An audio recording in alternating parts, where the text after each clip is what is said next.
दोस्तों स्टडी 91 के YouTube channel में आप सभी का बहुत बहुत स्वागत है। दोस्तों आज आप सभी के समक्ष हिंदी विषय में एक नई क्लास को लेकर हाजिर हूं और आज की क्लास में दोस्तों हम लोग चर्चा करने वाले हैं अव्यय के बारे में। जी हाँ दोस्तों, अव्यय क्या होता है और अव्यय से कितने तरह के सवाल बनते हैं, उन सभी सवालों पर आज चर्चा करेंगे। और याद रखिएगा आज हमारा 81वां दिन है। जी हाँ दोस्तों, 81 डेज से दोस्तों लगातार ये क्लास चल रही है। मैंने आपसे प्रॉमिस किया था कि दोस्तों 100 लेक्चर तक मैं आपको प्रैक्टिस कराऊंगा हिंदी के अलग अलग चैप्टर पर, अलग अलग टॉपिक पर, और आपको दिखाऊंगा कि आपकी तैयारी कितनी अच्छी हो पाई है। शुरुआत के 50 लेक्चर में हमने बेसिक सवाल रखे, 50 से 100 वाले लेक्चर में हम प्रीवियस ईयर के सवालों को डिस्कस कर रहे हैं। दोस्तों एक मुश्त में आपको बता दे रहा हूं, ठीक है। तो चलिए देखते हैं, ये सभी सवाल मैं नहीं दे रहा हूं, ये सभी सवाल आपकी परीक्षा में आ चुका है। जैसे बहुत सारे बच्चों के मन में होता है ना कि सर हम जो पढ़ रहे हैं क्या वो परीक्षा के लिए इंपॉर्टेंट है, तो मैं परीक्षा के लिए इंपॉर्टेंट की तो बात ही नहीं कर रहा, मैं तो आपको परीक्षा वाला सवाल ही दे रहा हूं, ठीक है। तो होता क्या है कि आप संधि समास में फंसे रह जाते हैं और ऐसे में अव्यय, कितने लोग ऐसे हैं जो अव्यय किताबों से खोलकर पढ़ते हैं, आप ईमानदारी से बताना मुझे, ठीक है। कितने लोग ऐसे हैं जो अव्यय को किताब से खोलकर पढ़ते हैं कि अव्यय के कितने प्रकार होते हैं, कैसे कैसे सवाल अव्यय में परीक्षा में पूछे जाते हैं, किसी को नहीं पता। लेकिन अगर आप एक क्लास देखते हैं तो आप जान जाइए कि आपको पता चलेगा कि परीक्षा में कौन कौन से सवाल आए हुए हैं, किस तरह के पैटर्न पर सवाल बनते हैं, ठीक है, ताकि हमारी तैयारी और बेहतर ढंग से हो पाए। तो चलिए स्टार्ट करते हैं आज की क्लास को। बहुत ध्यान से पढ़िएगा और जवाब दीजिएगा। दोस्तों स्टडी 91 के प्लेटफॉर्म पर अभी फाउंडेशन बैच हम लोगों ने लॉन्च किया। फाउंडेशन बैच क्या है, देखिए अभी क्या होता है कि जो बच्चे पहली बार तैयारी करने आते हैं उन्हें अलग अलग विषय बार बार पढ़ना पड़ता है। कभी यूपीएसआई के लिए, कभी यूपी पुलिस के लिए, कभी यूपी टेट के लिए, कभी सुपर टेट के लिए, कभी वनडे एग्जाम के लिए, कभी सिविल परीक्षाओं के लिए। मतलब एक ही विषय को बार बार पढ़ना, ये क्या सही है? क्या ये सही चीजें नहीं दोस्तों। आप विषय को एक बार पढ़िए, फिर आप अलग अलग परीक्षा दीजिए। ये कौन सी बात होती है कि अलग अलग परीक्षाओं के लिए हर बार एक ही विषय को पढ़ना, तो वो काम आपको खत्म करना चाहिए। और इसी के लिए दोस्तों मैं लाया हूं फाउंडेशन बैच। ये आपकी बेसिक जानकारी के लिए बहुत ही इंपॉर्टेंट है। यहां बेसिक टू एडवांस की बात हम करते हैं, यानी बेसिक तो आपका क्लियर ही होगा, साथ में एडवांस भी क्लियर होगा। जिसको भरोसा ना हो दोस्तों, एक बार हिंदी का फाउंडेशन बैच ज्वाइन करके देख लिया। जिन बच्चों ने ज्वाइन किया है अब वो अपनी स्थिति बताएं कि आपकी स्थिति में सुधार हुआ है कि नहीं। आपके लिए तो ये ट्रेलर वाली क्लास दिया जा रहा है, ट्रेलर देख के इतने बच्चों में सुधार हो चुका है, तो जो हमारा फाउंडेशन बैच है, जो हमारा पेड कोर्स है, वहां तो सुधार निश्चित रूप से होगा, ठीक है। ये हमारा हेल्पलाइन नंबर है, कॉल करके आप संपर्क कर सकते हैं, ठीक है। चलिए स्टार्ट करते हैं आज के सवालों को। बहुत ध्यान से आप पढ़िएगा और एक एक सवाल का जवाब दीजिएगा, ठीक है। पहला सवाल लिख रहा है कि जिन शब्दों में लिंग, वचन, कारक आदि के कारण कोई परिवर्तन नहीं होता उसे क्या कहते हैं दोस्तों? तो याद रखेगा, उसे कहते हैं अव्यय। क्या कहते हैं? क्रिया किसे कहते हैं दोस्तों? तो क्रिया कहते हैं verb is an action, English में हम कहते हैं दोस्तों, ठीक है, वर्ब इज एन एक्शन। जी हां दोस्तों, वर्ब इज एन एक्शन, यानी कोई भी जो कार्य होता है ना वही क्या है दोस्तों? क्रिया। जैसे उठना, बैठना, चलना, फिरना, लिखना, पढ़ना, सुनना, देखना, बोलना, ये सब क्या है? यही सब तो क्रिया है, ठीक है। वही सब कर्ता जो कुछ करता वही क्या है? क्रिया है। कर्ता जो कुछ करता वही क्या है? क्रिया है। तो हम यहां क्रिया की बात नहीं कर रहे हैं। वचन में दोस्तों आपको बताया गया कि हिंदी जब आप पढ़ रहे हो तो दोस्तों, तो हिंदी में वचन कितने होते हैं दोस्तों? दो प्रकार के होते हैं। कौन कौन सा होता है दोस्तों? तो एक पढ़ा होगा आपने एक वचन और दूसरा पढ़ा होगा दोस्तों आपने बहुवचन। ये भी टॉपिक मैं आपको पढ़ा चुका हूं और यहां से जो कुछ भी सवाल परीक्षा में आते हैं वो भी मैं बता चुका हूं। वाच्य की बात करते हैं दोस्तों, तो जब हम हिंदी पढ़ रहे होते हैं तो वाच्य की संख्या कितनी है? 3 प्रकार के वाच्य होते हैं। एक होता है दोस्तों कर्तृवाच्य, ठीक है। दूसरा होता है कर्मवाच्य, जहां कर्ता प्रधान होता है वहां कर्तृवाच्य, जहां कर्म प्रधान होता है वहां कर्मवाच्य, और जहां पर भाव या क्रिया प्रधान होती है वहां पर क्या हो जाता है दोस्तों? भाववाच्य हो जाता है। तो आप ये भी पढ़ के रखे हैं, ठीक है। तो आपके लिए ये तीनों जवाब तो नहीं है, अव्यय आपका जवाब है दोस्तों। याद रखेगा, जिन शब्दों में लिंग, वचन, कारक आदि का कोई परिवर्तन नहीं होता, उसके कारण विकार उत्पन्न नहीं होता, याद रखेगा, उसके लिए क्या होता है दोस्तों? वही अव्यय कहलाता है। जैसे मैं एक छोटा सा एग्जांपल देता हूं, ठीक है।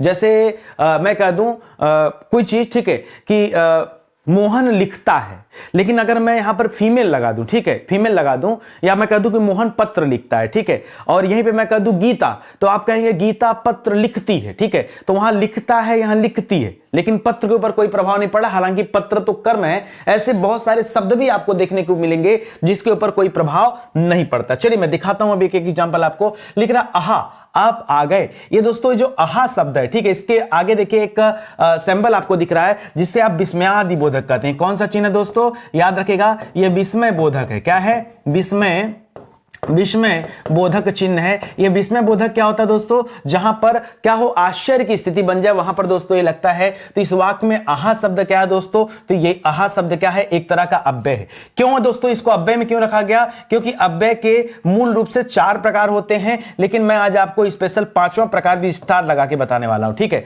अब देखिए कौन कौन सा प्रकार होता है। तो पहला आप यहां लिखिएगा दोस्तों विस्मय बोधक। जी हां दोस्तों, विस्मय बोधक ये अव्यय का प्रकार होता है। देखिए आप पढ़ते हैं ना, आप 4 तरह की चीजें पहले पढ़ते हैं। आप संज्ञा पढ़ते हैं, सर्वनाम पढ़ते हैं, क्रिया पढ़ते हैं, और क्या पढ़ते हैं दोस्तों, विशेषण पढ़ते हैं। ठीक है, क्या क्या पढ़ते हैं, आप पढ़ते हैं संज्ञा, आप पढ़ते हैं सर्वनाम, ध्यान दीजिएगा सर्वनाम, आप पढ़ते हैं क्रिया, विशेषण पहले विशेषण, और फिर पढ़ते हैं दोस्तों क्रिया। तो याद रखिएगा दोस्तों, इतनी चीजें तो एक साथ रहती हैं। ठीक है, ये 4 चीजें क्या होती हैं, एक कॉलम में होती हैं। इसके बाद जो बाकी के 4 होते हैं वही अव्यय होते हैं। तो दोस्तों विस्मय बोधक यहां लिखा था, तो इसलिए मैंने टॉप पे कर दिया। अगला यहां पे लिख सकते हैं दोस्तों क्रिया विशेषण। ठीक है, जो क्रिया विशेषण होता है दोस्तों वो भी एक तरह का अव्यय होता है, विस्मय बोधक अव्यय होता है। आपने नाम सुना होगा समुच्चय बोधक का, किसका, समुच्चय बोधक का, जहां पर ग्रुपिंग की बात आती है। ठीक है, जैसे कक्षा, लड़का, लोग, ठीक है, लड़का नहीं, कक्षा हो गया, लोग हो गया, सेना हो गया, फौज हो गया, ठीक है, गुच्छा हो गया। तो जिससे दोस्तों समुच्चय का बोध होता है उसे हम दोस्तों समुच्चय बोधक के अंतर्गत रखते हैं। और बाकी क्या हो जाएगा दोस्तों, बाकी कहा जाता है संबंध बोधक। क्या आ जाता है दोस्तों, संबंध बोधक। ठीक है, और लास्ट में रहता है दोस्तों आपका विस्मयादि बोधक, मैंने पहले रख दिया है, या विस्मय बोधक, इसको याद रखिएगा। ये 4 मुख्य रूप से होते हैं। मतलब आप कह सकते हैं इसको आप 5वां नंबर दे सकते हैं, इसको आप 6ठा नंबर दे सकते हैं, इसको आप 7वां नंबर दे सकते हैं, और इसको आप 8वां नंबर दे सकते हैं। यही 8 आप इंग्लिश में भी पढ़ते हैं, पार्ट्स ऑफ स्पीच में, और हिंदी में भी दोस्तों यही आप पढ़ते हैं। ठीक है, लेकिन दोस्तों यहां पर एक 9वां नंबर जो मैं स्टार लगा के लिखने की बात कर रहा हूं, इसका नाम है निपात। क्या नाम है दोस्तों, निपात। इसको भी याद रखिएगा, आज की क्लास में हम निपात को भी अटेंड करने वाले। निपात क्या है, बहुत सारे बच्चे परेशान रहते हैं, मैं एक लाइन बताऊंगा, निपात चैप्टर खत्म हो जाएगा।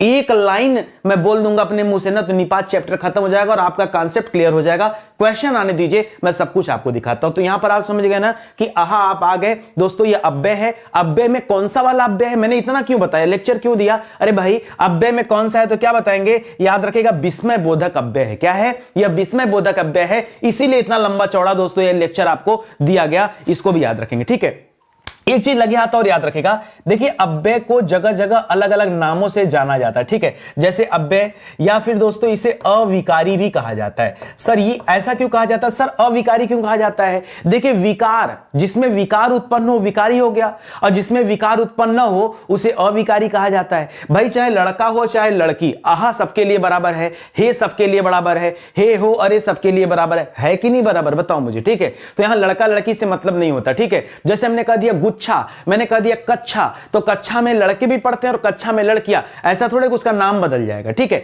तो इसीलिए इसको कहा गया अविकारी, क्योंकि आपसे पहले ही सवाल में मैंने बताया कि लिंग वचन कारक आदि का कोई प्रभाव नहीं पड़ता, यानी कोई विकार उत्पन्न नहीं होता, इसीलिए दोस्तों इसे अविकारी कहते हैं। कई किताबों में दोस्तों इसे अविकृत लिखा हुआ है। ठीक है, अरे एक ही बात है भाई, अविकृत कह दे, अविकारी कह दे, अव्यय कह दे, भाई आप परेशान मत होना। कहीं अब पता चला मान लीजिए कोई और अपने स्टाइल में लिख दिया अपरिवर्तनशील, ठीक है, अरे यार तो लोग आपके साथ खेल रहे हैं, ठीक है, ये खेला हो रहा है। ठीक है, आप खेल से डरते हो क्या, डरना नहीं है। इस तरह की चीजें आ सकती परीक्षा में, कोई कुछ भी लिख के दे, हमें क्या फर्क पड़ता, हमारा कॉन्सेप्ट क्लियर होना चाहिए, हमारा कॉन्सेप्ट क्लियर होना चाहिए, इसको आपको ध्यान रखना। चलिए आगे बढ़ते हैं, अगले सवाल पर आते हैं। अगला सवाल देखते हैं, लिख रहा कौन सा पद विकृत नहीं होता। देखो विकृत नहीं होता दोस्तों, बताइए, तो दोस्तों अव्यय विकृत नहीं होता, क्योंकि अगर हम संज्ञा की बात करते हैं दोस्तों तो संज्ञा विकारी होता है, विकारी होता है, या कह सकते हैं कि संज्ञा विकृत होता है। क्यों, क्योंकि इसमें प्रभाव पड़ता है, संज्ञा के आधार पर चीजें बदलती हैं, तो याद रखिएगा विकारी होता है।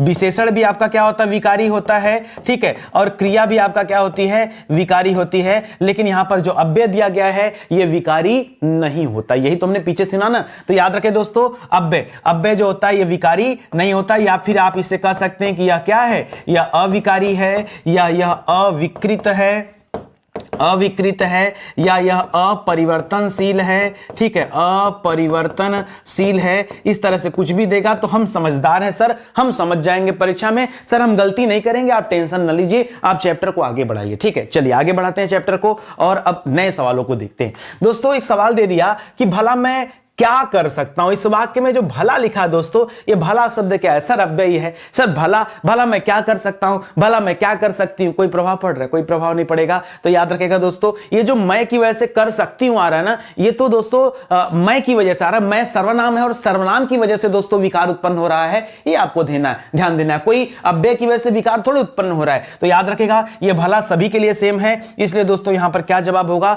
यह अव्ययी भाव सॉरी समास नहीं, यह अव्यय होगा। ठीक है, अव्ययी भाव समास निकल के आ रहा है। ठीक है, चलिए कोई बात नहीं। अव्ययी भाव समास आप जानते होंगे, समास चैप्टर मैंने पढ़ाया है। ठीक है, जिसका पूर्व पद क्या हो जाए? अव्यय हो जाए। ठीक है, और उसको ध्यान रखना है, तो अव्ययी भाव समास हो जाता है, अगला पद प्रधान हो जाता है। ठीक है, चलिए भला मैं क्या कर सकता हूं, इसमें पूछा दोस्तों भला शब्द क्या है, तो भला शब्द क्या हो जाएगा भैया? भला शब्द अव्यय हो जाएगा, इसको याद रखेंगे। ठीक है, चलिए सिंपल सी बात है, क्यों अव्यय हो जाएगा? कोई अगर ये सवाल कर दे तो क्या बताएंगे दोस्तों? लिंग वचन कारक का प्रभाव नहीं पड़ता। लिंग वचन कारक आदि का प्रभाव नहीं पड़ता। इसीलिए क्या है दोस्तों? इसीलिए यह अव्यय है। इसीलिए क्या है? इसीलिए अव्यय है, इसको ध्यान रखेंगे। चलिए आगे आ जाइए। कह रहा निम्नलिखित में से अव्यय है, जो अव्यय है उसकी पहचान करिए। अभी तक आपको क्या दे दिया? अभी तक आपको ऊपर एक सेंटेंस दे रहा था, कोई शब्द दे रहा था और आपको चुनना था कि वहां पर अव्यय क्या है। अभी थोड़ा सा स्थिति बदल रहा है, आपको ऊपर दे दिया अव्यय क्या है, नीचे ढेर सारे दिया, आप बताइए अव्यय क्या है। ठीक है, लिख रहा है वर्तमान, नया तथा सुंदर। ठीक है, तो याद रखेगा, देखिए सुंदर का सुंदरी बनता है। ठीक है, तो याद रखेगा ये तो पक्का नहीं होगा। अब बचा आपके पास तीन ऑप्शन, वर्तमान, नया और तथा। दोस्तों इसमें से अव्यय कौन है? तो याद रखें दोस्तों, इसमें से अव्यय आएगा तथा। ठीक है, अब आप कहेंगे सर कैसे हो गया? देखिए आप जरा याद करिए, मैंने शुरू में आपको कुछ बताया था। शुरू में आपको बताया था अव्यय कितने प्रकार के होते हैं, तो मुख्य रूप से 4 और ऐसे 5 प्रकार भी मैंने आपको बताया था। तो जिसमें मैंने आपको क्रिया विशेषण बताया था, जिसमें आपको संबंध बोधक बताया था, जिसमें आपको समुच्चय बोधक बताया था। पढ़ते जाइए क्या बताया था। ठीक है, जिसमें आपको समुच्चय बोधक बताया था और आपको क्या बताया था? विस्मयादि बोधक बताया था। ये बताया था ना। अब कॉन्सेप्ट सुनिए। ठीक है, विस्मयादि बोधक या विस्मय बोधक। ठीक है, विस्मय बोधक। ठीक है, विस्मय बोधक, ये आपको 4 बताया था। अब देखिए जो अव्यय के 4 पढ़ा था आपने, और एक स्टार लगा के हमेशा नोट किया करिए। मैं स्टार लगा के दोस्तों इसे क्यों नोट करता हूं, उसके पीछे रीजन क्या है? क्योंकि बहुत सारे हिंदी के विद्वान ना इसको 5वां नहीं मानते, लेकिन मैं अगर स्टार लगा के रखूंगा तो मेरा काम हो गया कि मैं इसको 4 भी मान लिया और अलग से आपको बता दिया, तो आपके जानकारी में तो 5 है, लेकिन घबराने वाली कोई बात नहीं है। अब देखिए ऐसे में क्या करेंगे, अगर तथा दे दिया जो, तो याद रखेगा तथा जो होता है ना, ये तथा करता क्या है बताइए। जैसे मैंने कहा मोहन सोहन तथा रोहन, या मोहन सोहन और रोहन, तो तथा हो गया और हो गया, करता क्या है? जोड़ने का काम करता है। मैंने कहा मोहन सोहन रोहन तथा गीता बाजार गई। ठीक है, तो ऐसे कहा हमने, तो याद रखेगा ये गीता को लाके जोड़ दिया ना बाकी 3 के साथ। ठीक है, तो ये दोस्तों तथा जोड़ने का काम करता है, और जोड़ने वाला काम हमेशा कहां होता है दोस्तों? समुच्चय बोधक कहलाता है। ठीक है, जोड़ने वाला काम क्या कहलाता है? हमेशा ये समुच्चय बोधक के अंतर्गत रखा जाता है, और उसी का उदाहरण माना जाता है। समुच्चय बोधक में जब आप पढ़ेंगे ना, तब आप पढ़ेंगे समानाधिकरण। क्या पढ़ेंगे दोस्तों? समानाधिकरण। ठीक है, समानाधिकरण समुच्चय बोधक। वहां पर दोस्तों जब आएंगे तो ये तथा हो गया और हो गया, तथा हो गया और हो गया, ये सब दोस्तों उसी के अंतर्गत दोस्तों आप पढ़ते हैं। ठीक है, आप कहेंगे सर मिलेगा कहां पे? इसीलिए कह रहा हूं फाउंडेशन बैच में आइए, या फिर स्टडी 91 में जो आपकी अपनी हिंदी की किताब आई है उसे आप परचेज कीजिए, आपका कॉन्सेप्ट क्लियर होगा। ठीक है, इसको ध्यान रखिएगा, बहुत सारे बच्चे कंफ्यूज हो जाते हैं और यहां पर पक्का और तथा को छोड़ करके बाकी का जवाब देंगे, और ऐसे में उत्तर हो जाएगा गलत। तथा ही दोस्तों यहां पर सही जवाब है। चलिए आगे बढ़ते हैं दोस्तों, अगला सवाल देखिए। अगला लिख रहा हमें प्रतिदिन सूर्य नमस्कार करना चाहिए, रेखांकित शब्द को पहचानिए। रेखांकित शब्द क्या है दोस्तों? ये प्रतिदिन क्या है दोस्तों? एक तरह का अव्यय है। जी हां दोस्तों, अव्यय है, याद रखेगा। और प्रति शब्द से भी देख सकते हैं दोस्तों अव्यय बना हुआ है, तो याद रखेगा उपसर्ग तो होने का कोई सवाल ही नहीं बनता। हां, अगर आप पूछ देते कि प्रतिदिन में उपसर्ग क्या है, ठीक है, तो हम कह देते थे यहां पर क्या है दोस्तों? यहां प्रति उपसर्ग है। ठीक है, यहां क्या है? प्रति उपसर्ग है। ठीक है, क्योंकि प्रति से प्रतिमाह, प्रतिदिन, प्रत्येक, बहुत सारे शब्द बनते हैं, तो ये उपसर्ग हो सकता है प्रति, लेकिन आपसे प्रतिदिन पूछ रहा है तो यहां उपसर्ग से कोई लेना देना नहीं है। सर्वनाम तो एकदम नहीं हो सकता। क्यों? क्योंकि दोस्तों सर्वनाम का प्रयोग होता कहां पर? संज्ञा के स्थान पर। मैं, तुम, हम, ये सब सर्वनाम होता है, और कारक भी नहीं होता। कारक की संख्या कितनी मैंने आपको बताई है? 8 बताई है, तो उसे भी ध्यान रखेंगे। तो आपका उत्तर फिलहाल क्या है दोस्तों? ऑप्शन नंबर 2 है। प्रतिदिन जो शब्द यहां पर लगा हुआ है, यह एक तरह का क्या है? अव्यय है, इसको आप याद रखेंगे। कोई दिक्कत आपको, कोई समस्या आपको नहीं ना? प्रतिदिन क्या हो जाएगा दोस्तों, प्रतिदिन एक तरह का अव्यय हो जाएगा, क्योंकि इसमें लिंग वचन कारक आदि का कोई प्रभाव नहीं पड़ता। चलिए एक चीज और अच्छा मैं यहां पे पूछ ले रहा हूं, जैसे प्रतिदिन दे दिया, ठीक है।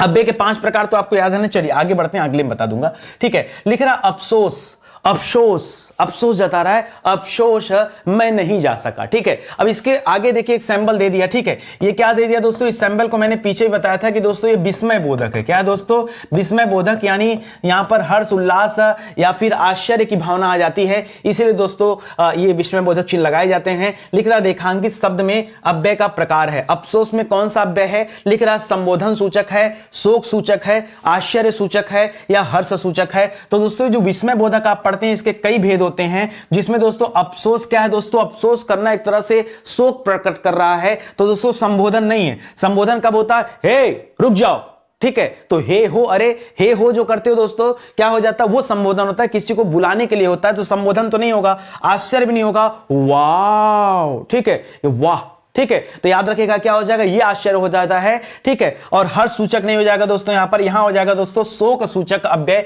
याद रखिए जो अफसोस है ये विस्मयादि बोधक के अंतर्गत आता है, और किसके अंतर्गत आएगा, उसके अंदर जाकर के यह शोक सूचक अव्यय के अंतर्गत आता है। तो इसको भी आप याद रखेंगे। कोई दिक्कत, कोई समस्या यहां पर नहीं ना? आराम से समझेंगे तो चीजें समझ में आ जाएंगी, ठीक है। आगे बढ़ते हैं। कह रहा वो हमेशा अपने भाई के गीत गाता रहता है। वाक्य अव्यय पद है, वाक्य में, यहां पर में जोड़ दीजिए। वाक्य में अव्यय पद कौन सा है? एक बढ़िया सा सेंटेंस आपके सामने रखा है, वह हमेशा अपने भाई के गीत गाता रहता है, ठीक है, गीत गाता रहता है, ठीक है। इसमें आपको अव्यय ढूंढना है। हमने कोई हाईलाइट नहीं किया, हमने नहीं, परीक्षा में कुछ हाईलाइट नहीं था, आपको हाईलाइट ढूंढना है, उस वर्ड को पकड़ना है। देखिए वह क्या दोस्तों, वह तो सर्वनाम हो जाएगा, ठीक है, वह तो सर्वनाम हो जाएगा। ये क्या है? यह सर्वनाम है भाई। संज्ञा का स्थान पर इसका प्रयोग किया जाता तो ये तो होगा नहीं, ठीक है। गीत दोस्तों, गीत गाना, आप जानते हैं दोस्तों, गाना पूछ देता, अगर यहां पर लिख देता गाना क्या है दोस्तों, तो गाना तो क्रिया हो जाएगा, ठीक है। गाना, सुनना, बोलना, देखना क्रिया हो जाएगा, और गीत क्या हो जाता दोस्तों, गीत कर्म हो जाता है। अब बचा दोस्तों अपने पास क्या, अपने बचा और हमेशा बचा। तो याद रखेगा दोस्तों, यहां पर दोस्तों याद रखेगा हमेशा जो शब्द है यही क्या है, हमेशा जो शब्द है यही क्या दोस्तों, यह अव्यय है। यह क्या है? अव्यय, ठीक है। हमेशा क्या शब्द, हमेशा जो शब्द लिखा दोस्तों ये अव्यय है। अब एक दिमाग में और आ सकता है कि हमेशा किस तरह का अव्यय है, तो दोस्तों जब आप अव्यय का प्रकार पढ़ते हैं तो उसमें एक प्रकार पढ़ते हैं क्रिया विशेषण। क्या पढ़ते हैं दोस्तों? क्रिया विशेषण पढ़ते हैं। यह क्रिया विशेषण के अंतर्गत ही हमेशा आता है, जो काल बोधक से संबंधित है। किससे संबंधित है? चाहे आप इसे काल बोधक कहिए, चाहे आप इसे काल सूचक कहिए, ठीक है। किताबों में अलग अलग दिया है, काल बोधक, काल सूचक, कुल मिला जुला के काल से मतलब है, तो याद रखेगा ये कालवाचक, काल बोधक, काल सूचक कुछ भी कर सकते हैं, उसी से संबंधित है, तो इसको आप याद रखेंगे, ठीक है। तो यहां पर आपका जवाब क्या हो जाएगा, हमेशा जो है सही उत्तर हो जाएगा, इसको याद रखेंगे। है ये क्रिया विशेषण, लेकिन क्रिया विशेषण को क्या कहते हैं? अव्यय कहते हैं। इसी वजह से दोस्तों यहां पर आपका जवाब क्या हो जाएगा, हमेशा अव्यय के रूप में चुना जाएगा, इसको याद रखेंगे, ठीक है। जब आप दोस्तों क्रिया विशेषण पढ़ते हैं ना, तो क्रिया विशेषण में उसके 3 उपभेद पढ़ते हैं। कितने उपभेद पढ़ते हैं? जब क्रिया विशेषण पढ़ते हैं, क्रिया विशेषण में काल बोधक पढ़ते हैं, तब उसके दोस्तों इसके नहीं, इसका कर लीजिएगा, ठीक है। इसका दोस्तों 3 वैरायटी पढ़ते हैं। एक होता है समय, एक होता है समय बोधक, एक होता है अवधि बोधक, अवधि बोधक, ठीक है, समय बोधक, और क्या हो जाता है दोस्तों, और हो जाता है आपका एक काल बोधक रहता है, ठीक है। काल यानी यहां पर पौन्य समय बोधक कहा जाता है, ठीक है। तो इसको आप याद रखेंगे, ये भी अच्छा सवाल है, ठीक है। इसको पुनः, जैसे पुनः कोई चीज रिपीट नहीं होता है, इस वाले में याद रखेगा, इस वाले में रिपीट वाली चीज होता है, ठीक है, रिपीट, ठीक है। जैसे धीरे धीरे, ठीक है, करना कोई कार्य, तो रिपीट वाली चीजें आती है, खैर यहां पर उसको आप याद रखेंगे। तो ये क्रिया विशेषण के अंतर्गत कालबोधक और कालबोधक के जो उपभेद हैं वो ये 3 होते हैं। खैर इतना डीपली में आपको नहीं जाना, आपको खाली ऊपर से बताना था कि क्या अव्यय है, और आपने बता दिया। चलिए आगे बढ़ते हैं दोस्तों, अगला सवाल देखते हैं। लिख रहा है निम्नलिखित में से कृदंत अव्यय। सर ये कृदंत तो हमने उपसर्ग प्रत्यय में पढ़ा था, ठीक है, उसके बाद से हमें कभी कृदंत मिला नहीं। चलिए अब मिल गया कृदंत, घबराइए मत, ठीक है। लिख रहा है निम्नलिखित में से कृदंत अव्यय का एक प्रकार नहीं है। कौन सा दोस्तों इसका प्रकार नहीं है? लिख रहा है पूर्वकालिक कृदंत, लिख रहा है भूतकालिक, तात्कालिक और पूर्ण क्रिया द्योतक। अब देखिए जिस बच्चे को कृदंत अव्यय के बारे में पता नहीं होगा वो क्या जवाब देगा, या अगर उसको ये नहीं पता होगा कि कृदंत अव्यय कितने प्रकार के होते हैं, वो कभी सही जवाब नहीं दे पाएगा। याद रखिएगा कृदंत अव्यय दोस्तों 4 प्रकार के होते हैं, ठीक है। कौन कौन सा 4 प्रकार होता है जरा वो सुन लीजिए, ठीक है। इसका पहला प्रकार होता है दोस्तों पूर्वकालिक कृदंत। क्या होता है? पूर्वकालिक कृदंत पहला प्रकार होता है। दूसरा होता है दोस्तों, याद रखिएगा, पूर्ण क्रिया द्योतक। क्या होता है दोस्तों? पूर्ण क्रिया द्योतक। ठीक है, पूर्ण क्रिया द्योतक ये दूसरा प्रकार हो गया। तीसरा लिखेगा दोस्तों अपूर्ण क्रिया द्योतक। क्या हो जाता है दोस्तों? पूर्ण है तो साथ में अपूर्ण भी रहता है, अपूर्ण क्रिया द्योतक। ठीक है, अपूर्ण क्रिया द्योतक ये हो गया। और नंबर 4 पर दोस्तों आप याद रखेंगे, 4 नंबर पे कौन रहता है? याद रखेंगे तात्कालिक क्रिया द्योतक। क्या रहता है? तात्कालिक कृदंत या क्रिया द्योतक। ठीक है, तो इसको याद रखेंगे। अब यहां पर कौन सा प्रकार नहीं दिख रहा दोस्तों? तो भूतकालिक कृदंत नहीं होता है, याद रखेंगे। देखिए, पूर्वकालिक होता है, पूर्ण होता है, अपूर्ण होता है और तात्कालिक होता है, ये होते हैं। यहां पर भूतकालिक कृदंत जैसा कोई टाइप नहीं होता है। जब टाइप ही नहीं होता तो अपने मन से लिख के दे दिया, कल को लिख दे भविष्यकालिक कृदंत, ठीक है, या कुछ और नाम दे दे वाच्यकालिक कृदंत, तो इस तरह का कुछ होता नहीं है, तो कोई मतलब यहां पर नहीं है पढ़ने का, इसको आप ध्यान देंगे। ठीक है, चलिए आगे बढ़ते हैं, आगे चलते हैं। ठीक है, लिख रहा हुआ दिन भर पढ़ता रहा रेखांकित पद में अव्यय का भेद है। किस प्रकार का अव्यय है? देखिए, परिणामवाची दोस्तों परिणाम से संबंधित होता है, वैसे परिणामवाची की जगह परिमाणवाची बोलना चाहिए। ठीक है, परिमाण माप तौल को कहा जाता है। ठीक है, समुच्चय बोधक दोस्तों मैंने कहा ना, कक्षा हो गया, फौज हो गया, सेना हो गया, वो दोस्तों जो समुच्चय से जहां से बोध होता है उसकी बात आती है। प्रश्नवाचक है नहीं, है निपात। चलिए, अब निपात का सवाल आ गया तो मैं एक लाइन में निपात बता देता हूं क्या होता है। देखिए, निपात क्या होता है? एक शब्द होते हैं और वे शब्द क्या करते हैं? किसी वाक्य में प्रयुक्त किए जाते हैं। जैसे कि कोई वाक्य है, इसमें एक शब्द प्रयुक्त किया गया है और वो जोर देने का काम करते हैं। क्या करते हैं दोस्तों? ये निपात क्या करते हैं दोस्तों? ये जोर देने का काम करते हैं। इसको आप ध्यान देंगे। देखिए कैसे, जैसे मैंने कहा वह पढ़ता रहा, ठीक है, अब मैंने कहा दिन भर पढ़ता रहा, मतलब पूरे दिन। अब जोर दे दिया, वह रात भर जागता रहा। अरे बोल देते वह जागता रहा, ठीक है, तो पता चलता जागने का काम रात में होता है, दिन में तो होता नहीं, सिंपल सी बात है। ठीक है, तो जागने का कार्य कब होता है? रात में होता है। वह जागता रहा, वह रात भर जागता रहा, जोर दे दिया। ठीक है, जोर दे दिया। ठीक है, जैसे हमने आपसे कहा कि आपको सिलेक्शन लेना होगा, ठीक है, एक सामान्य शब्द हो गया, आपको सिलेक्शन लेना ही होगा, आपको सिलेक्शन लेना ही होगा। अबे जोर दे दिया मैंने आपसे कहा कि आपको लाइक करना चाहिए स्टडी 91 के वीडियो, अगर आपको अच्छे लगे तो आपको लाइक करने चाहिए, और फिर दोबारा मैंने कहा आपको लाइक करना ही चाहिए। ठीक है, तो आपने जोर दे दिया। तो जहां कहीं भी जोर दिया जाए बस उसको उठा के अलग कर देना, वही क्या कहलाता? निपात कहलाता। बाकी निपात में और कुछ है नहीं। ठीक है, जैसे लिख दिया दोस्तों वह दिन भर पढ़ता रहा, तो दिन भर क्या दोस्तों? यह एक तरह का निपात है। सर 4-5 क्वेश्चन और करा देते तो अच्छा लगता निपात पे, फिर हमारा कॉन्सेप्ट ही क्लियर हो जाता। तो करा रहा हूं क्लियर ना, मैं तो आपको पूरा पढ़ाने आया हूं। ठीक है, चलिए देखते हैं। ये लिख रहा दोस्तों वह काम नहीं करता। ठीक है, वह काम नहीं करता, इस वाक्य में अव्यय पद है। अब देखिए वह क्या हो जाता है दोस्तों? वह तो आपका सर्वनाम शब्द है, वह सर्वनाम शब्द है, और काम दोस्तों अलग हो जाएगा, काम करना है आपका क्रिया हो जाएगा। जो नहीं शब्द दिया दोस्तों, ये नहीं शब्द निकल कर आता है, और यहां पर नहीं शब्द ही अव्यय है। जब ये सवाल परीक्षा में पूछा गया ना, बहुत सारे बच्चों का दिमाग फिर गया कि सर ये क्या दिया है। हमने कभी सोचा नहीं था कि नहीं जैसे शब्द भी क्या हो सकते हैं? अव्यय हो सकते हैं। अरे भाई, जो आप नहीं सोचते हैं वही तो यहां पे पढ़ना पड़ता है। याद रखें दोस्तों, इस नहीं पर किसी का प्रभाव नहीं पड़ता। और आप देखें ना, कभी लिंग वचन कारक का प्रभाव पड़ता है क्या? नहीं पड़ता। इसलिए दोस्तों आप इसका चुनाव करेगा, इसका सही उत्तर क्या हो जाएगा? नहीं हो जाएगा, इसको याद रखेगा। ठीक है, ये नहीं दोस्तों किसके अंतर्गत आता है? सर आपने बता तो दिया अव्यय, सर अव्यय में किसके अंतर्गत आता है ये बता देंगे क्या? तो अव्यय में दोस्तों क्रिया विशेषण के अंतर्गत आता है, क्रिया विशेषण के अंतर्गत आता है, याद रखेगा। ठीक है, बहुत सारे बच्चों के मन में और उबाल मार रहा होगा, सर क्रिया विशेषण वाले में अगर अंदर चले जाए तो याद रखेगा दोस्तों, आपने नाम सुना होगा रीतिवाचक का। क्या नाम सुना होगा? रीतिवाचक का नाम सुना होगा। अब कहेंगे सर नहीं सुना तो किताब खरीदिए ना, आप अपनी हिंदी की किताब लीजिए और देखिए फिर वहां पे। ठीक है, तो याद रखें दोस्तों, रीतिवाचक आपका जवाब होगा। ये रीतिवाचक क्रिया विशेषण में निषेध के रूप में दोस्तों इस्तेमाल किया जाता है। ठीक है, किसी चीज के निषेध के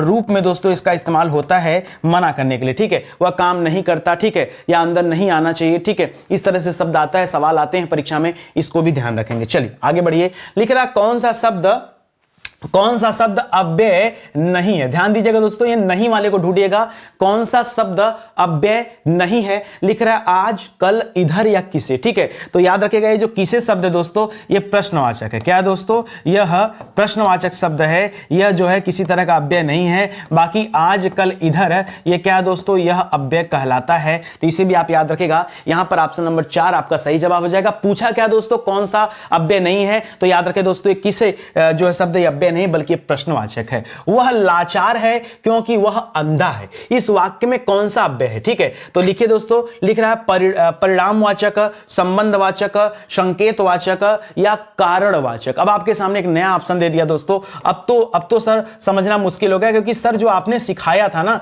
कि अव्यय में हमें क्या क्या देखना है, अव्यय में हमें वो 4 पॉइंट जो आपने हमें पीछे याद कराया था, क्रिया विशेषण, सर उसका कोई इस्तेमाल यहां पर समझ नहीं आ रहा। देखिए, जो नहीं समझ में आता उत्तर वहीं छिपा रहता है। ठीक है, आइए मैं दिखाता हूं आपको। ठीक है, संबंध बोधक, तीसरा बताया था समुच्चय बोधक, और चौथा बताया था विस्मय बोधक,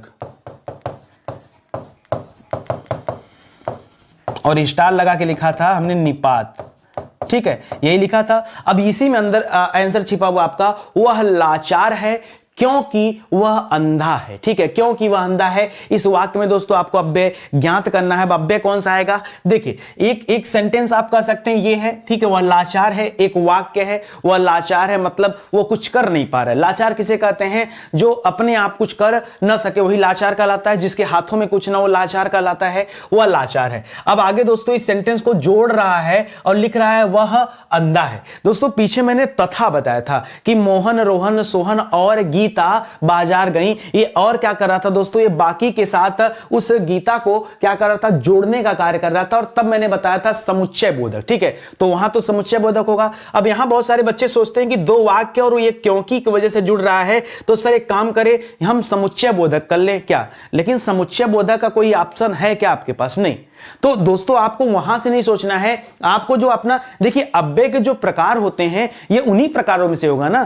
क्या दिया हमारे सामने 4 ऑप्शन मैटर नहीं करता। पहले आप ये देखिए कि इनमें से किसके अंतर्गत तो आएगा, तो आपको अपना जवाब खुद ही मिल जाएगा। ठीक है, अब जब आप पढ़ेंगे दोस्तों तो याद रखिएगा यहां पर आता है जब ये आप पढ़ेंगे तो ये मिलेगा दोस्तों कि कारणवाचक। देखिए होता क्या है, परिमाणवाचक, पहले बात परिणाम नहीं लिखना है दोस्तों, वह परिमाणवाचक होता है और यह क्रिया विशेषण के अंतर्गत आता है, ये तो होगा नहीं। संबंधवाचक ये तो अलग से दिया, लेकिन संबंधवाचक के लिए संबंध बताया जाता है। संकेतवाचक में इशारा होता है। ये जवाब होगा दोस्तों इसका कारणवाचक। याद रखिएगा, एक सेंटेंस का जब दूसरे सेंटेंस पर किसी वजह से निर्भरता हो, किसी कारण से निर्भरता हो, तो वहां सीधा सीधा जवाब क्या होगा? कारणवाचक होगा, संबंधवाचक मत करेगा। लिख रहा है वह लाचार है, उसके पीछे रीजन है। क्या रीजन है? कि वह अंधा है, वह देख नहीं सकता, इसलिए वह लाचार है। ठीक है, तो याद रखिएगा दोस्तों, ऐसे में आप कारणवाचक चूज करिएगा, ये आप याद रखेंगे। और जब आप पढ़ेंगे दोस्तों क्रिया विशेषण, तो इसमें और भी ज्यादा डीप में दोस्तों आपको आपका जवाब मिल जाएगा, ये यहीं से निकल कर आएगा। ठीक है, चलिए आगे बढ़ते हैं। आगे लिख रहा है अर्थ के आधार पर संबंधवाचक अव्यय को कितने भेद हैं? संबंधवाचक अव्यय के दोस्तों कितने भेद हैं ये आपको बताना दोस्तों। अब संबंधवाचक में जब आप आएंगे तो याद रखिएगा इसमें कुल 13 भेद आपको मिलते हैं। कितने भेद मिलते हैं? 13 भेद मिलते हैं। संबंधवाचक अव्यय के कितने भेद हैं दोस्तों? 13 भेद मिलते हैं। पढ़ने का मन कर रहा है क्या 13 भेद? बताइए, अगर पढ़ने की इच्छा हो तो मैं आपको पढ़ा दूं, हालांकि बहुत ज्यादा है। ठीक है, लेकिन आप ध्यान देंगे ये संबंधवाचक जो अव्यय पढ़ते हैं इसके कुल 13 भेद आते हैं। ठीक है, बहुत आसान भी है, बहुत कठिन नहीं। जैसे आप लिख सकते हैं यहां पर, आइए कोशिश करते हैं लिखने का, कहां तक पहुंचते देखते हैं। जैसे आप लिख लिया कालवाचक। अब कालवाचक में क्या होता है दोस्तों? याद रखिएगा समय का बोध होता है। ऐसे दोस्तों दूसरा लिख लिया स्थानवाचक। स्थानवाचक में किसका बोध होता है दोस्तों? तो याद रखेगा किसी स्थान का बोध होता है। ठीक है, कालवाचक, स्थानवाचक। ऐसे फिर जाएंगे दिशावाचक। ठीक है, दिशा का बोध होता है, दिशावाचक पढ़ेंगे। फिर ऐसे आप पढ़ेंगे दोस्तों साधनवाचक। साधनवाचक, साधनवाचक क्या होता है भैया? तो साधनवाचक में साधन का बोध होता है। साधन का तात्पर्य क्या? देखिए दिशा में तो दिशा हो गया, साधन का तात्पर्य माध्यम से। किससे दोस्तों? माध्यम से। तो आप साधनवाचक हो सकता है या माध्यमवाचक। फिर दोस्तों आगे बढ़ेंगे तो मिलेगा विषयवाचक। ठीक है, विषयवाचक मिलेगा, विषयवाचक मिलेगा। और आगे जाएंगे तो आपको हेतुवाचक मिलेगा। क्या मिलेगा? हेतुवाचक। ठीक है, तो याद रखिएगा इसी तरह से आप और आगे जाएंगे, 6 पढ़ लिया, 7वें पास जाएंगे हेतुवाचक, विषयवाचक। फिर क्या बचता भैया? फिर बचेगा एक आएगा, आप डिफिकल्ट यहां से शुरू हुआ, फिर मिलेगा आपको व्यतिरेक वाचक। वाचक आप लगा लीजिएगा, यहां पे जगह नहीं। ठीक है, व्यतिरेक वाचक मिलता है, विनिमय वाचक मिलता है, विनिमय वाचक मिलता है, सादृश्य वाचक मिलता है, सादृश्य वाचक मिलता है। और अब थोड़ा सा ध्यान देना पड़ेगा।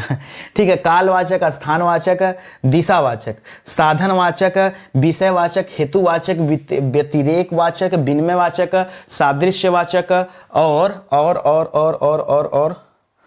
एक नहीं, निषेध नहीं, विरोधवाचक करिएगा, निषेध नहीं होता दोस्तों, इसमें देखिए विरोधवाचक होता है, किसी चीज के विरोध में कोई बातें हो रही हैं तो विरोधवाचक। अब आगे लिख लीजिएगा आप, ठीक है, ऐसे आगे कर लीजिएगा। 11 12 अब इतना दिमाग में नहीं है, ठीक है, तो याद रखिएगा, क्योंकि यहां पर कुछ प्रैक्टिस कर रहे हैं, तो जब हम चैप्टर में आते हैं तो वहां पर डिटेल से बातचीत करेंगे, ठीक है, तो थोड़ा सा 8-10 ही याद आ रहा है और नहीं चढ़ रहा दिमाग में, बताने का दिक्कत नहीं, किसी दूसरे वाले का बता देंगे तो भी दिक्कत हो जाएगा, ठीक है, एक बार आप चेक कर लीजिएगा। फिलहाल आपको 13, सर ये बताइए, किसी का दिमाग इस पर नहीं जा रहा कि सर 13 कैसे याद रखें? 13 ही से याद रख लो, ठीक है, संबंधवाचक संबंधियों से संबंधित है दोस्तों 13 दिन, ठीक है, तो याद रखिएगा संबंध के वजह से दोस्तों 13 दिन निर्वाह करना पड़ता है व्यक्ति को। मृत्यु के बाद भी दोस्तों 13 दिन क्या करता है व्यक्ति, सजोता है थोड़ा सा, तो वो 13 से आप याद कर सकते हैं, याद रखेंगे। चलिए आगे बढ़ते हैं, ध्यान दीजिएगा दोस्तों, स्टडी 91 के प्लेटफॉर्म से जो हमारा हिंदी इंडिविजुअल बैच है ना, बहुत शानदार सा बैच है, आइए एक बार आप ज्वाइन करिए, आपको लगेगा कि वाकई क्वालिटी कंटेंट वाली चीजें हैं और बहुत ढंग से, बहुत तरीके से चीजें पढ़ाई गई हैं। ये हमारा हेल्पलाइन नंबर है, कॉल करके आप संपर्क कर सकते हैं। और अब तो किताबें भी आ चुकी दोस्तों,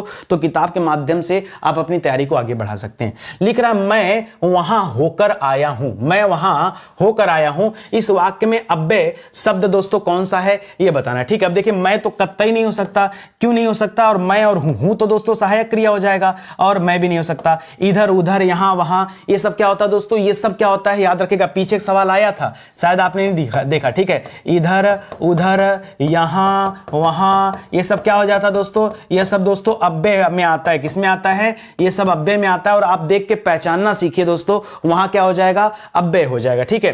देखिए सवाल आया था, आइए मैं दिखा दे रहा हूं, अच्छा कहां मैंने पढ़ाया था दिखा दे रहा हूं, नहीं अभी आप पीछे पढ़े और भूलने की बीमारी आपको तो भूल गए, ठीक है। देखिए सवाल आया था यहां पर, आज कल इधर किसे, तो किसे यहां पर तो प्रश्नवाचक हो गया, ये आज कल और इधर क्या हो जाएगा दोस्तों, यही तो अव्यय है, यही क्या हो जाएगा, अव्यय है। तभी मैं कह रहा हूं ना कि आपने पीछे पढ़ा, तो यहां दोस्तों अपने डेटा लिस्ट में और ऐड कर लीजिए, आज को भी ऐड कर लीजिए और कल को भी ऐड कर लीजिए। एक काम करिए ना, आज कल इधर उधर यहां वहां, ये अभी आपके पास 6 हो चुका है, ठीक है। अभी मैं आगे पढ़ाते चलूंगा और अव्यय जितना मिलता जाए ना वो ला करके यहां पे जोड़ते रहिएगा, ठीक है। चलिए आगे बढ़ते हैं, अगला सवाल देखिए, लिख रहा निम्न में अव्यय है। देखिए प्रश्न उत्तर तो ये अव्यय होता नहीं है, ठीक को अव्यय कहा जाता है। जापान तो देश का नाम है, कृष्णा दोस्तों यमुना को कहा जाता है। कृष्णा किसे कहा जाता है, याद रखिएगा, कृष्णा यमुना को भी कहा जाता है और कृष्णा द्रौपदी को भी कहा जाता है, इसको याद रखेंगे, ठीक है। तो याद रखेंगे, यहां पर अव्यय पूछा है ना। अब देखिए अव्यय में हमने पीछे क्या पढ़ा, हमने पढ़ा अव्यय में क्या होता है, आज होता है, कल होता है, इधर होता है, इधर होता है,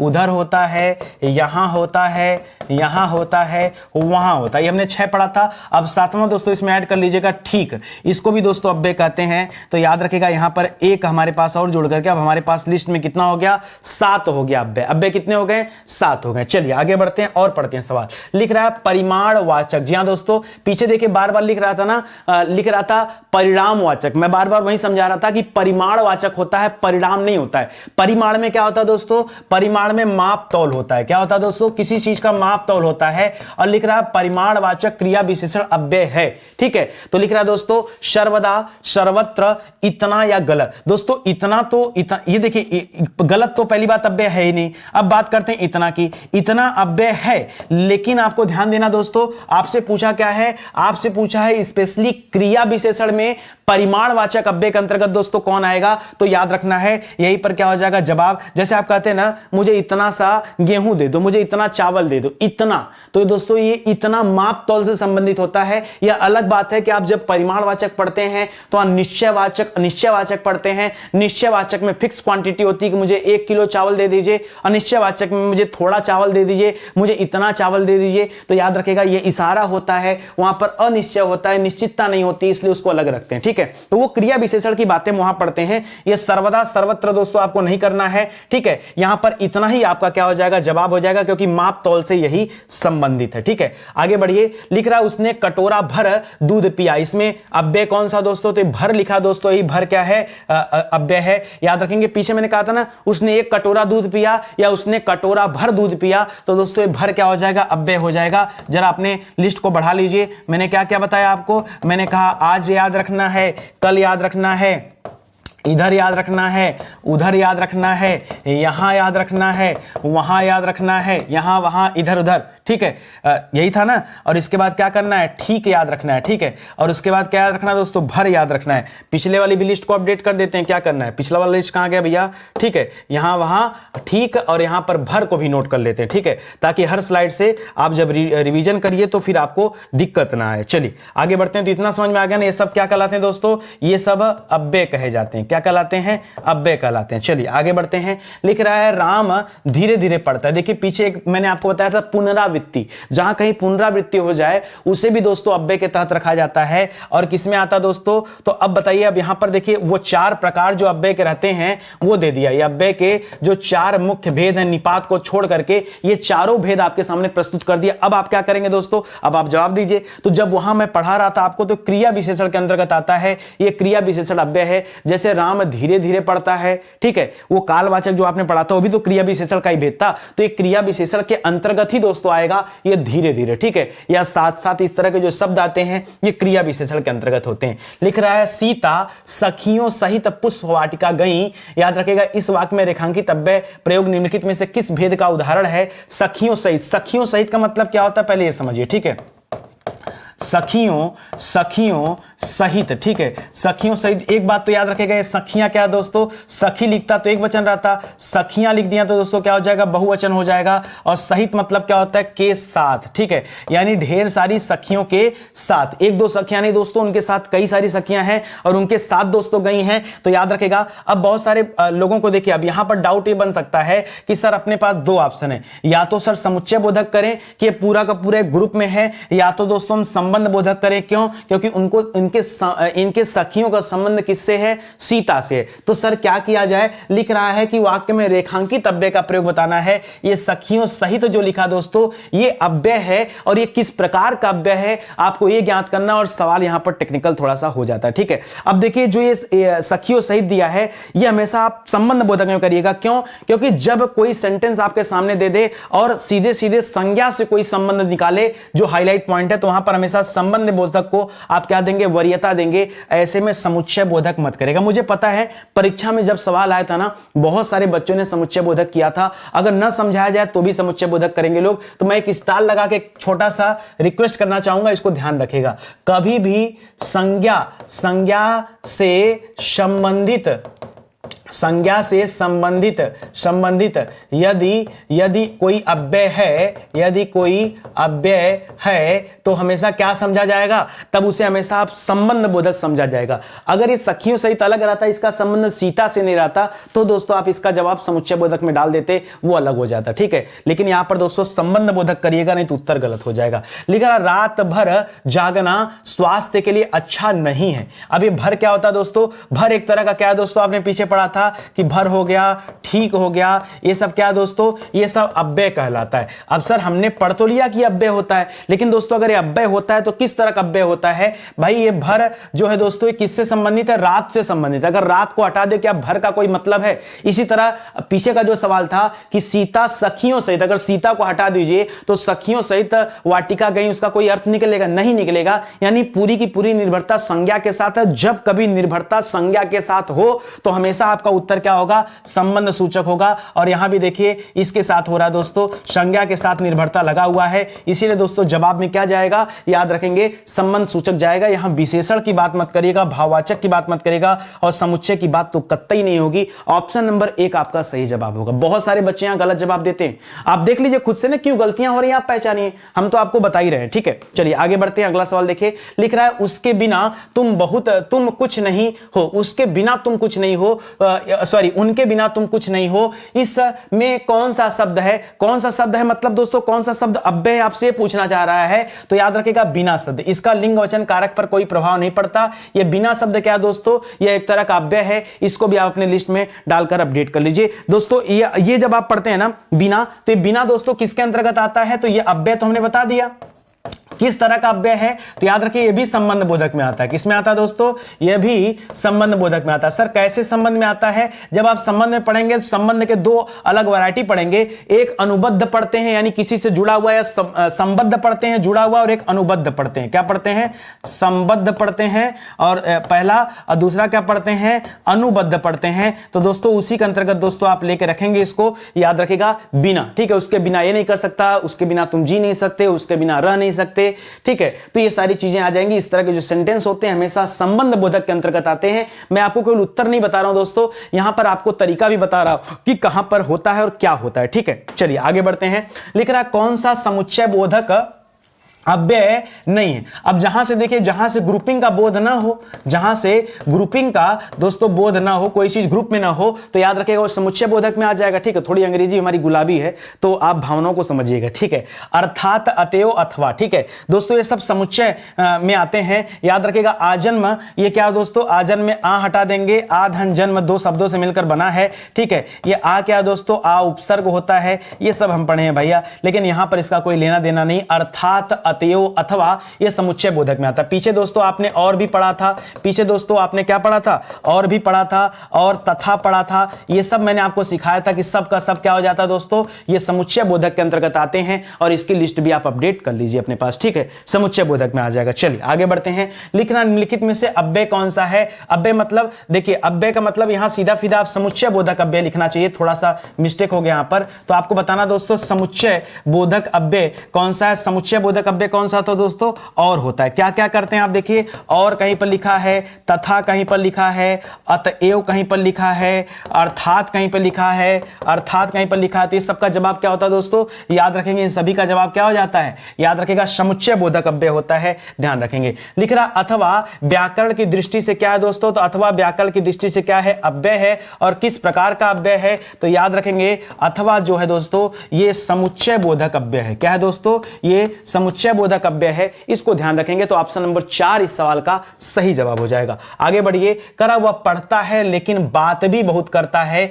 व्याकरण की दृष्टि से रेखांकित शब्द को पहचानना है। ये रेखांकित शब्द भी क्या दोस्तों? अव्यय है। और लेकिन देखिए ये सेंटेंस को जोड़ने का काम कर रहा है, लेकिन, ठीक है। इसलिए दोस्तों इसको, इस वाले लेकिन को कहां करेंगे? इसको अव्यय में रखेंगे। और अव्यय में दोस्तों किसके अंतर्गत आएगा? ये भी दोस्तों समुच्चय बोधक के ही अंतर्गत आएगा। इसको भी ध्यान दीजिएगा, किसके अंतर्गत आएगा? ये भी समुच्चय बोधक के अंतर्गत आएगा, इसका अवश्य ध्यान रखेंगे। तो अर्थात, अतएव उन सब के साथ इसको भी याद रखिएगा, ठीक है। आप समुच्चय बोधक में जब जाएंगे ना तो आपको मिलेगा एक वैरायटी, उसका उपभेद मिलता है। वहीं पर दोस्तों लेकिन मिलता है, लेकिन मिलता है। तो सर किंतु भी लिखने, बिल्कुल लिख सकते हैं, लेकिन, किंतु, परंतु, ठीक है। इस तरह के जो शब्द आते हैं ना वो सब आ जाता है। कहीं पे पर लिखा होता है, कहीं पे लेकिन लिखा होता है, कहीं पे मगर लिखा आता है, कहीं पर बल्कि लिखा हुआ मिल जाए, कहीं पर वरण लिखा हुआ मिल जाए, ठीक है, वरण लिखा हुआ मिल जाए, ठीक है। तो ये सारे शब्द भी क्या होते हैं दोस्तों? याद रखेंगे। इसको भी आप रखिएगा समुच्चय बोधक के अंतर्गत। ऐसा खाली और, अथवा, तथा, अतएव, अर्थ तो वही सब नहीं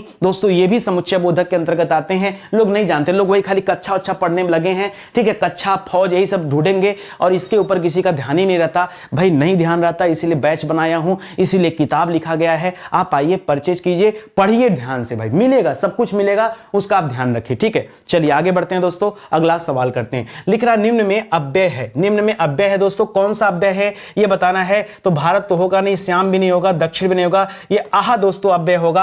मैंने कहा था चाहे आहा लिख दे, चाहे आहा लिख दे, आहा लिख दे, चाहे हे लिख दे, चाहे हो लिख दे, चाहे अरे लिख दे, ठीक है। ये सब दोस्तों किस में आता था दोस्तों? ये सब आपने पढ़ा था विस्मय बोधक में। किसमें पढ़ा था? विस्मय बोधक में पढ़ा था। तो विस्मय बोधक भी किसका प्रकार है? अव्यय का प्रकार है, ठीक है। तो इसलिए आपका उत्तर क्या हो जाएगा? ऑप्शन नंबर 3 दोस्तों इस सवाल का सही जवाब हो जाएगा, ठीक है। चलिए आगे बढ़ते हैं दोस्तों, अगला सवाल करते हैं। लिख रहा जिन अव्ययों का संबंध वाक्य से नहीं, जिन अव्यय का संबंध वाक्य से नहीं, वक्ता के हर्ष शोक आदि से हो, तो हर्ष शोक प्रसन्नता दुख ये सब कहां आता दोस्तों? याद रखिएगा विस्मयादि बोधक अव्यय कहे जाते हैं, यानी ऑप्शन नंबर 1 हो जाएगा। निम्न में से कौन सा उत्तर अव्यय के भेदों से असंगत है? क्रिया विशेषण अव्यय, संबंध समुच्चय या विसर्ग बोधक नहीं होता दोस्तों, मतलब यही तो आपका सही जवाब हो जाएगा ना। तो विसर्ग बोधक नहीं होता है, बल्कि इसके स्थान पे क्या देना चाहिए? कौन सा छूट रहा है दोस्तों?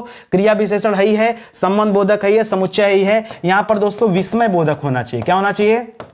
इसके जगह पर अगर विस्मय बोधक होता तब दोस्तों आपका उत्तर सही होता। ये वाला उत्तर तो आपसे क्या पूछा कि कौन सा असंगत है, तो याद रखेगा ये असंगत है, गलत है, ठीक है। प्लस स्टार लगा के दोस्तों निपात का नाम आप मत भूलिएगा, निपात कहीं भी जोड़ दिया जाता है वही निपात होता है, ठीक है। लिख रहा है इधर उधर जिधर, ये किस प्रकार का अव्यय है दोस्तों, ये बताइए दोस्तों। इधर उधर जिधर, यहां वहां, ये सारी चीजें हम लोगों ने पढ़ा। और दोस्तों किसके अंतर्गत आता है, तो ये दोस्तों जैसे अब देखिए सबका मायने अलग अलग है। आप एक काम करिएगा, आपको नहीं समझ में आ रहा है मैं बताता हूं चुटकी में, जिसको नहीं याद है उसको भी याद हो जाएगा।